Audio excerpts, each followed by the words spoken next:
Welcome students to my presentation on organogenesis. I am Ms. Sabina Salas Dias, Associate Professor, Department of Botany, St. Xavier's College, MAPSA. The title of my unit is Cellular Totipotency and Differentiation. The module name is Organogenesis. Module number is 19. In this module, you will be learning about the general account of organogenesis, the protocol, factors affecting organogenesis, and importance of organogenesis. At the end of this session, you will know how organs are formed in vitro plant tissue culture. You will know the protocol of organogenesis and the factors and importance of organogenesis. In culture, explant develops into a callus tissue in a medium containing a particular concentration of auxin or a definite auxin-cytokinin ratio.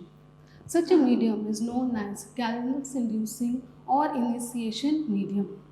Callus is an amorphous mass of loosely arranged thin-walled parenchyma cells arising from the proliferating cells of the explant. The main objective of plant tissue culture is to regenerate a plant or plant organ from the callus. Regeneration only takes place by the expression of cellular totipotency of the callus tissue.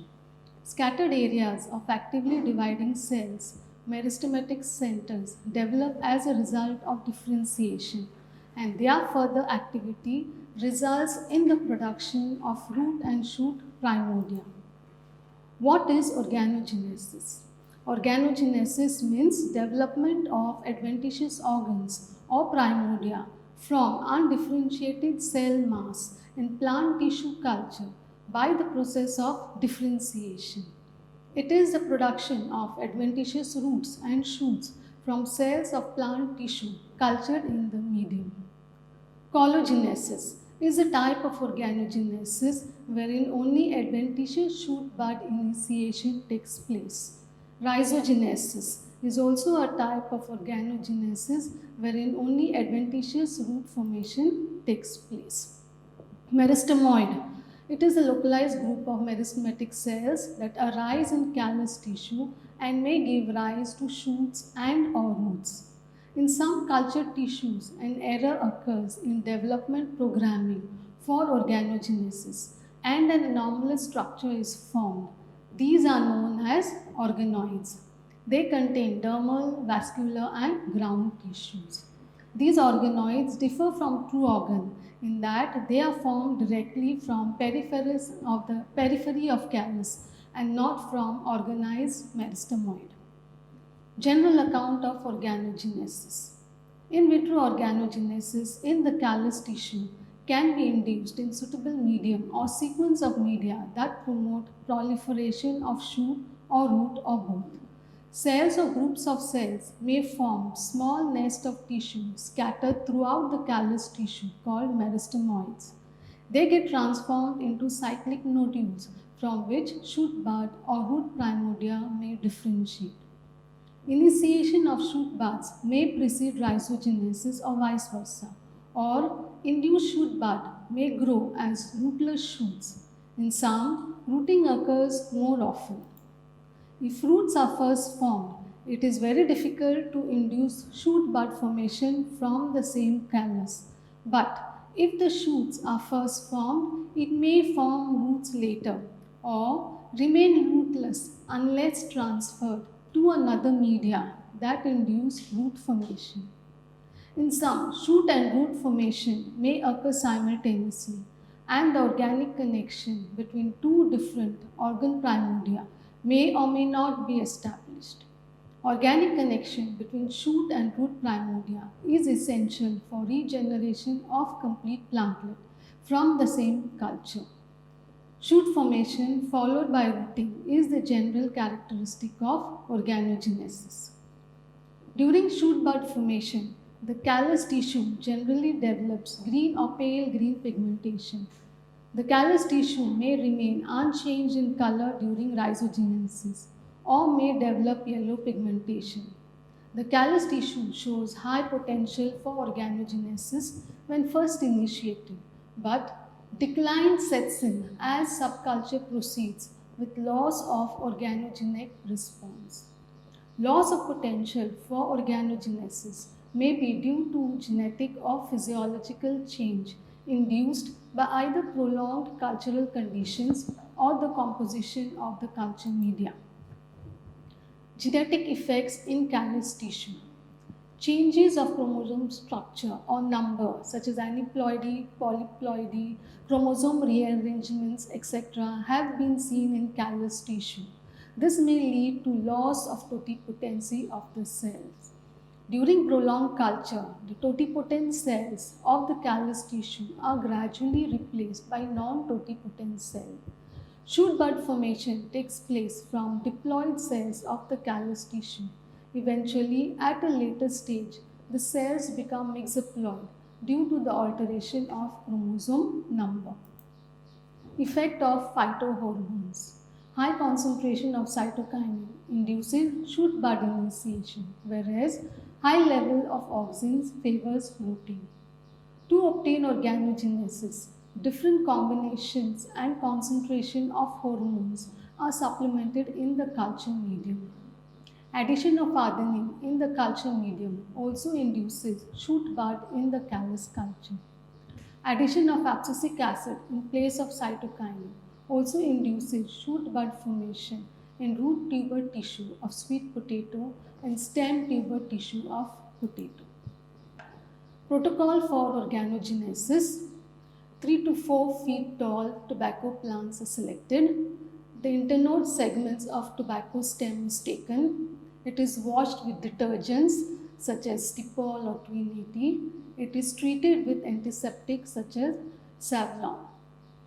The internode segments are then surface sterilized with ethanol and sodium hypochlorite and washed with sterile distilled water several times to remove the traces of chemicals. The stem segments are then taken in a sterilized petri dish and they are cut longitudinally to obtain the explants.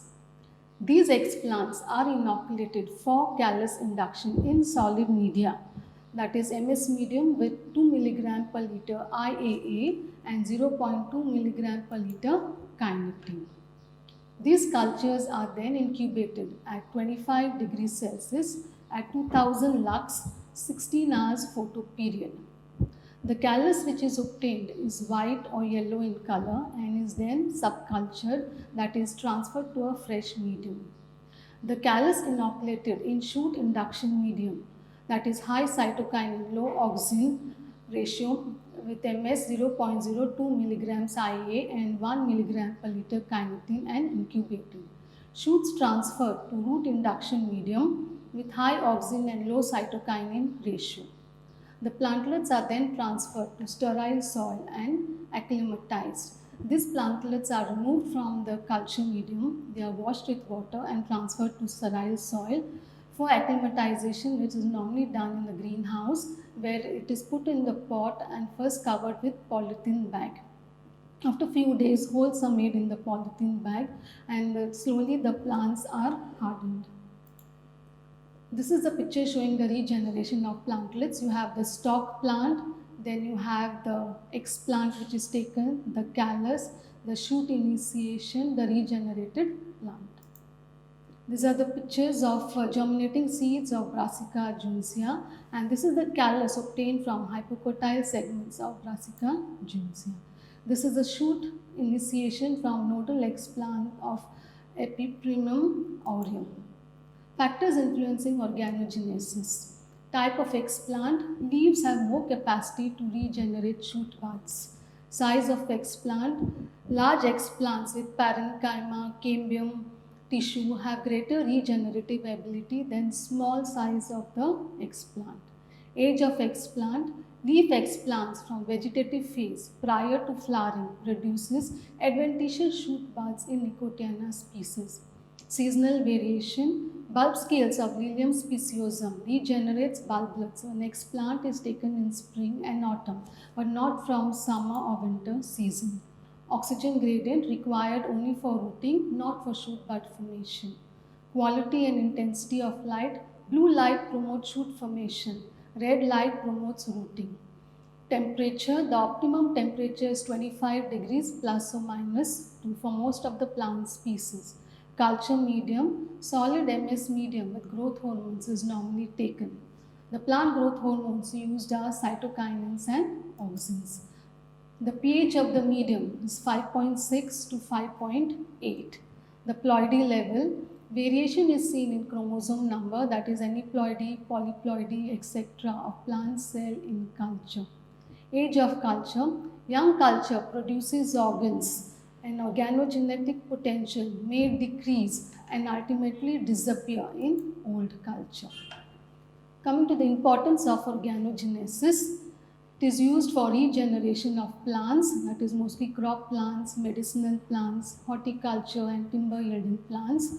Haploids can be obtained from microspore culture and also triploids from endosperm culture. They have great potential for use in genetics and plant breeding. Mutagenic studies, mutant plants can be obtained with chemical mutagens and ionizing radiation.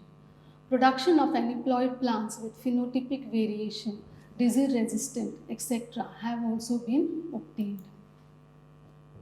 To summarize the whole thing, organogenesis is production of adventitious roots and shoots from cells of plant tissue cultured in the medium. In vitro organogenesis in callus tissue is induced in suitable medium or sequence of media that promote proliferation of shoot or root or both. Organogenesis involves formation of shoot followed by root. There are various factors which influence organogenesis. It is also important for regeneration of plants, mucidic studies, haploids, etc. These are the books that I have referred. This is the additional reference. Thank you.